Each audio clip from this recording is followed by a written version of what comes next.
ಈ ದಿನ ನಾವು ಗೋಕರ್ಣದ ಮಹಾಬಲೇಶ್ವರ ದೇವಸ್ಥಾನಕ್ಕೆ ನಮ್ಮ ಮನೆಯವರು ಮತ್ತು ಸೊಸೆ ಮತ್ತು ಮೊಮ್ಮಗನ ಸಮೇತ ದರ್ಶನಕ್ಕೆ ಬಂದಿದ್ದೀವಿ.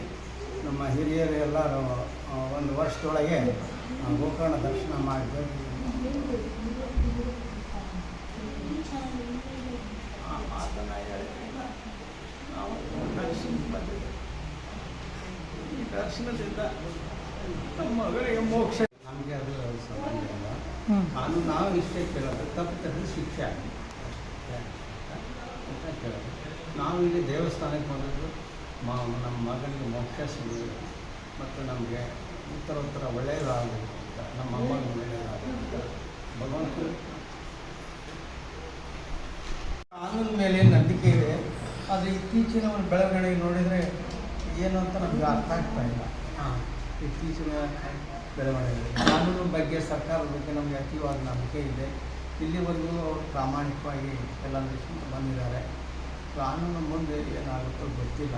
ನಾವಂತೂ ಕಾನೂನು ನಂಬಿದ್ದೀವಿ. ಕಾನೂನಲ್ಲಿ ನಮಗೆ ನ್ಯಾಯ ಸಿಗುತ್ತೆ, ತಪ್ಪದೆ ಶಿಕ್ಷೆ ಆಗುತ್ತೆ ಅಂತ ಸಂಪೂರ್ಣ ನಂಬಿಕೆ ಇದೆ. ಈಗಾಗಲೇ ನಿಮ್ಗೆ ಏನಾದ್ರು ಸಹಾಯವನ್ನು ಮಾಡಿದಾರಾ? ಇಲ್ಲ, ನಮ್ಗೆ ಯಾರು ನಾವು ಅಪ್ರೋಚ್ ಮಾಡಿಲ್ಲ, ಅವರು ನಮ್ಮನ್ನ ಅಪ್ರೋಚ್ ಮಾಡಿಲ್ಲ.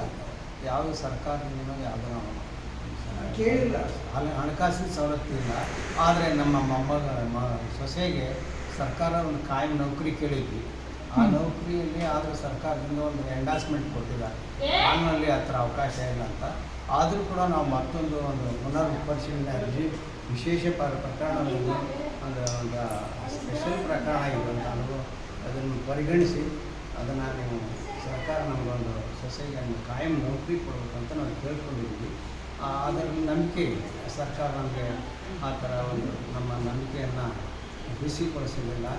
ನಮ್ಮ ಮೊಮ್ಮಗ ಮತ್ತು ಸೊಸೆ ಜೀವನಕ್ಕೆ ಒಂದು ಆಧಾರ ಸರ್ಕಾರ ಮಾಡಿಕೊಡುತ್ತೆ ಅಂತ ನಂಬಿಕೆ. ಆಗಬೇಕಂತ ನಾವು ಭಗವಂತನಲ್ಲಿ ಬೇಡ್ತೇವೆ.